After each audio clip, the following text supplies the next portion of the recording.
ay naniniwala sa due process at human rights. Ang gusto ni Amy, mga kababayan, na ituloy ni PBBM yung mga ginawa ni Duterte na mga pagnanakaw, yun bang ituloy niya yung pag-cover up sa Kibuloy? Mga kaso ni Kibuloy, dapat i-cover up, dapat ibasura, dapat makialam si PBBM, dapat hindi dapat nakakasuhan yung mga Duterte allies, dapat protektado. Yan po ang gusto ni Amy. Dismayado siya dahil hindi ginawa ni PBBM na protektahan ang mga Duterte allies. Dismayado din si Amy kasi hinayaan ni PBBM na panagutan ni Duterte ang kanyang kasalanan na crime against humanity. Dismayado din si Amy dahil hindi kasi ginawa ni PBBM na kung anong sabihin ni Duterte, baw ng baw. Kaya dismayado si Amy kay PBBM. Ang gusto ni Amy, ituloy ni PBBM yung pagpatay sa mga Pilipino, ituloy niya ang tukhang, patayin lahat ng Pilipino na inaakala nila na bangag. Take note inaakala pa lang na bangag, papatayin na. Yan po ang ginawa ng Duterte administration. Walang due process, walang investigation, isinama pangalan mo, tsugi ka kagad. Gusto ni Amy, ganun po ang mangyari. Ayaw ni Amy ng due process. Ayaw niya yung mga ganun. Gusto niya, susundin mo. Susundin mo. Maging tagasunod ka sa yapak ni Duterte. Yun ang gusto ni Amy. Kaya siya dismayado kay PBBM dahil ginagawa ni PBBM ang tama. Diba? Yan po ang katotohanan. Okay, ano pa? Marcos, hindi ko naman kamag-anak yan, hindi ko naman ka-ano-ano. Si F. Elisa Marcos, hindi naman daw niya kaamag-anak, hindi naman daw niya kaano-ano. Mga kaibigan, hindi ba niya naiisip? Yung nanay niya, si Imelda Romualdez. Hindi ba naisip ni Amy na yung nanay niya na si Imelda Romualdez, no, or si F.L. Imelda Romualdez Marcos, naging Marcos siya dahil naging asawa ni Apo Lakay. Hindi ba naisip ni Amy na paano na lang kung ang tingin ng mga kapatid ni Apo Lakay kay F.L. Imelda ay katulad ng tingin niya kay F. Elisa. Nasasabihin ng mga kapatid ni Apo Lakay na hindi naman namin kamag-anak yan hindi naman Marcos yan hindi ba siya masasaktan na yung nanay niya na si F.L. Imelda Romualdez Marcos ay sasabihan ng kapatid ni Apo Lakay na hindi naman namin yan kamag-anak, hindi naman namin kapatid yan. Hindi kaya masasaktan si Amy? Hindi man lang ba naisip ni Amy na si F.L. Imelda, F.L. Elisa Marcos ay asawa ng kanyang kapatid at nanay ng kanyang mga pamangkin? At hindi rin ba naisip ni Amy kung ano ang kahalagahan ng kasal? Na once na kinasal ang dalawang tao, the two become one. At yung apelyido ng asawa mo ay apelyido mo na. Hindi nga kayo magkaano-ano sa dugo, wala kayong iisang dugo, pero iisang tao na kayo. Not literally, but in the bound of marriage. Iisang tao na kayo. Hindi ba naisip ni Ivy yan? Palibasa kasi wala naman siyang asawa na matino Palibasa kasi hindi niya ma-appreciate yung value ng kasal dahil wala naman siyang asawang matino. Di ba? Iwalay siya kay Monotok na tatay ng mga anak niya.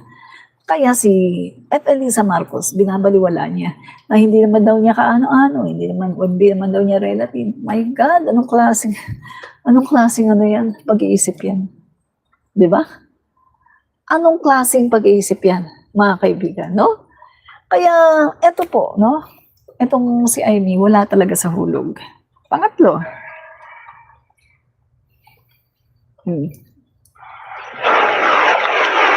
Magandang araw po, Senator Amy Marcos. Naglagay po kami ng mga protest placards ng mga kamag-anak nyo. Kanino po kayo pinaka-naiinis? Ano nga bang nandito?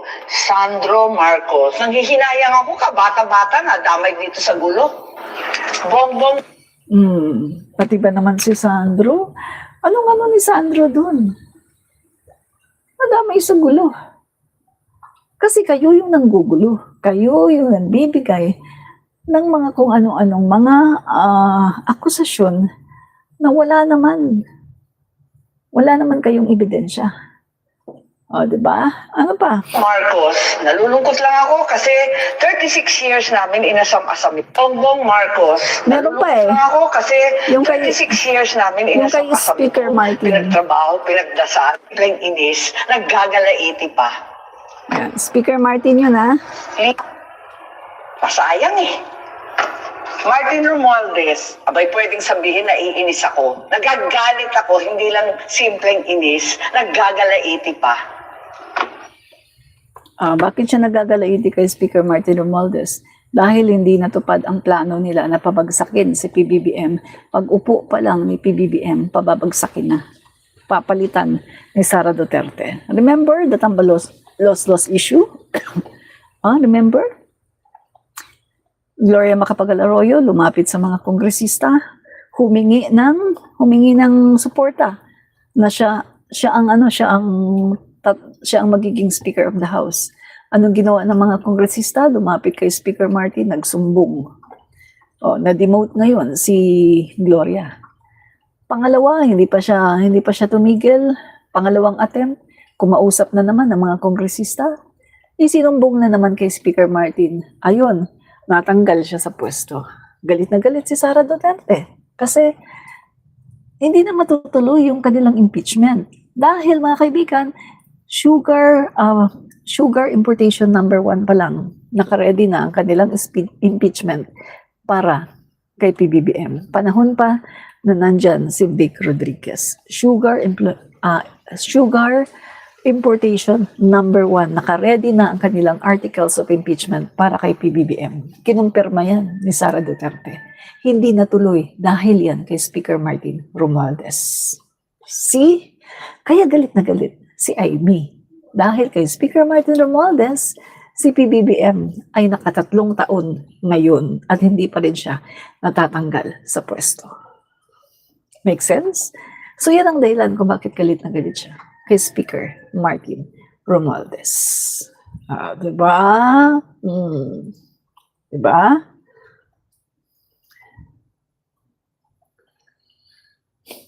Yan.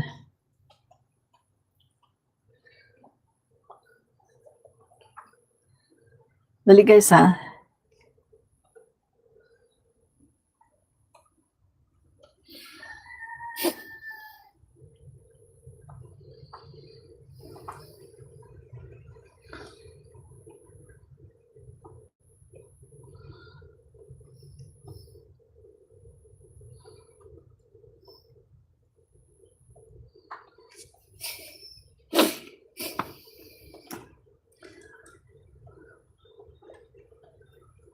Yan, okay.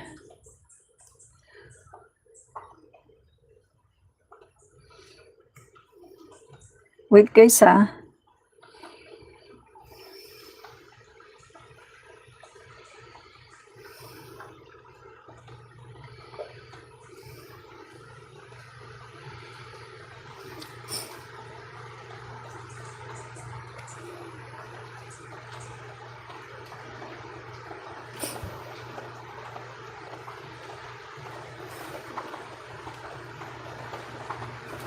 Yan.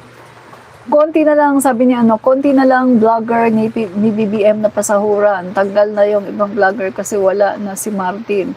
Ikaw na lang, Inday, ang susunod na tatanggalin. Walang magpasweldo sa'yo.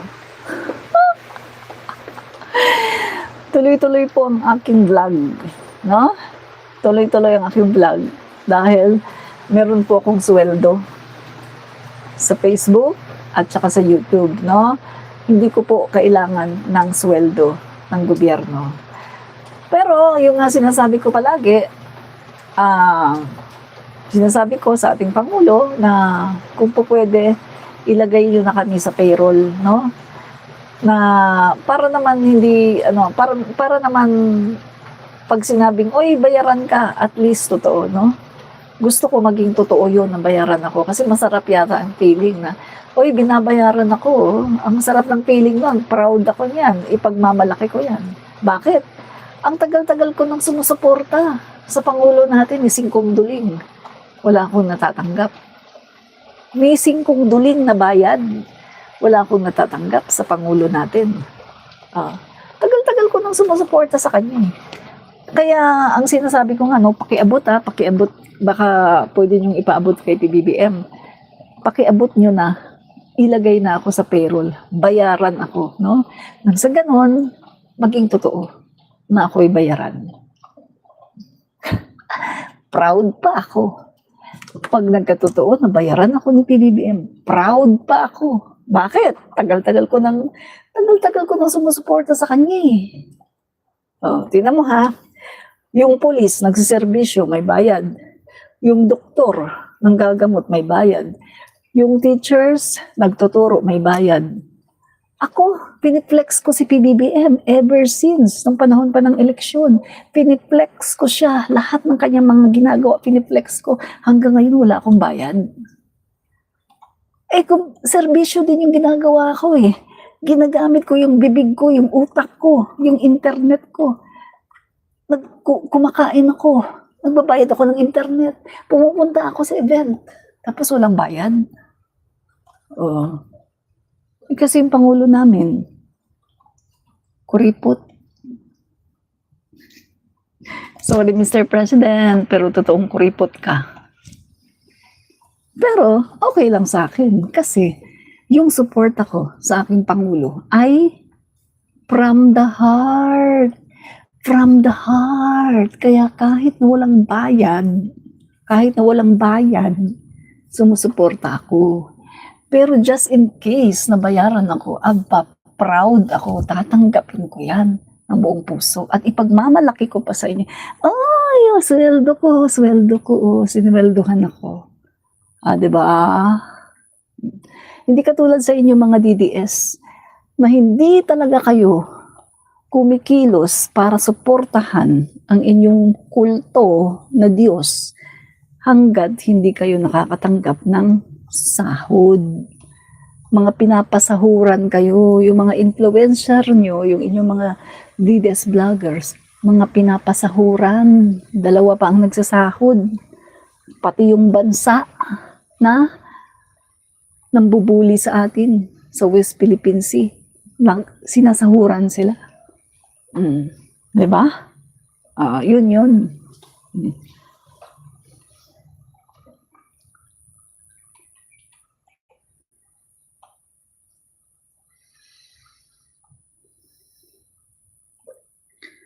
Diba?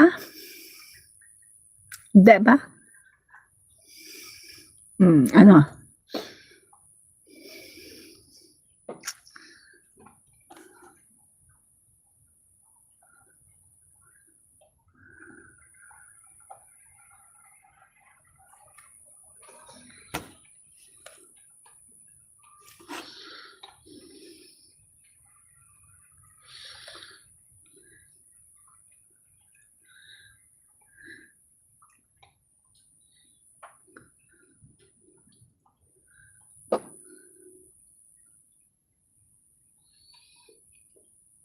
Yan.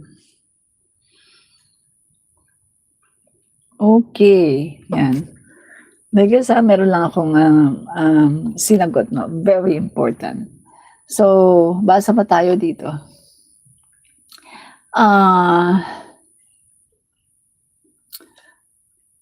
Yan, basa tayo dito. Daming trolls. Daming trolls.